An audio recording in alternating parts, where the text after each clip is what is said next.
নমস্কার বন্ধুরা, মিমিস কিচেনে আপনাদের সবাইকে স্বাগত জানাই। আজকে আমি একটা গরমের খুব স্পেশাল রেসিপি লাউ শুক্তো নিয়ে চলে এসেছি। এখানে আমি সর্ষে, পোস্ত, রাঁধুনি আর আদাটাকে শিলে বেটে নেব ভালো করে। বাটা হয়ে গেছে, এই দেখুন, রাঁধুনি, আদা, পোস্ত আর সর্ষে আমি শিলে বেটে নিয়েছি। এবার লাগছে এখানে বড়ি, এক্সট্রা যেটা, মেথি আর তেজপাতা আর লাউ। লাউটাকে একদম জিরি করে কাটা হয়েছে, চিনি নিয়েছি কারণ এটা একটু মিষ্টি মিষ্টি হয়।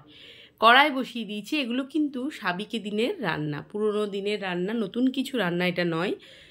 আর গরমের জন্য এটা একটা খুব স্বাস্থ্যকর রেসিপি, লাউ শুক্তো। তো চলুন আজকে ওটাই আপনাদের সাথে শেয়ার করছি। তেল গরম হয়ে গেল, এবার আমি দিয়ে দিয়েছি ওর মধ্যে মেথি আর দিয়ে দিলাম ফোড়নে তেজপাতা। এবার মেথিটাকে ভালো করে গরম হতে দেবো।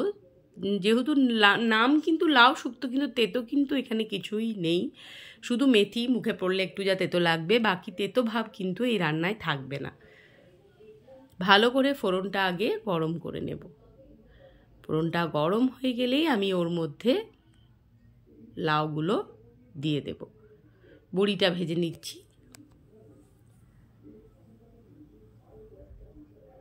বড়িটা ভেজে নিচ্ছি লাল লাল করে।